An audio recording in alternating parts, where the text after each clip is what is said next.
out to clamp down on dissent, so you can't say anything the WHO is saying is crap, or you can't point out the conflicts of interest. And if you're looking again at where the direction Big Pharma is going, it's these mergers with Silicon Valley. A great example is GlaxoSmithKline and Google Health's joint venture called Galvani Bioelectronics. The former head of that was the head of Operation Warp Speed, Moncef Slaoui.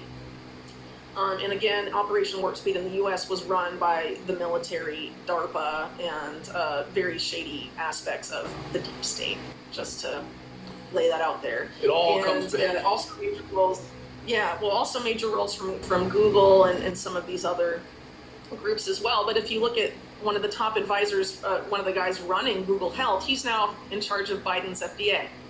Robert Califf, no one's really talked about him at all. And so Galvani Bioelectronics is basically injectable nanotechnology that can manipulate your central nervous system.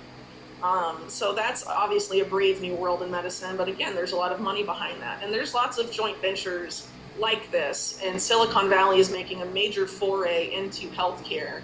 And I think they intend to have it stay that way. They're definitely creating the infrastructure and putting a lot of money behind that. I relatively recently, had an article talking about how the mRNA for the Moderna bivalent vaccines is being produced by this company called Resilience, which is basically backed by Big Pharma, the Bill and Melinda Gates Foundation, and the CIA through In-Q-Tel.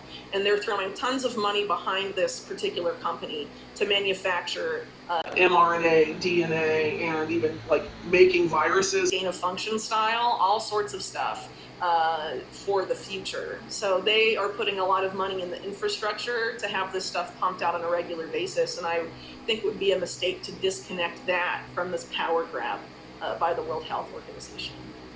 Because the only way they can force this transhumanist stuff or the new eugenics on people is by framing it as healthcare, and that's what they did during COVID. And they showed that they're going to try and mandate that type of stuff. Even if it kills you. Right?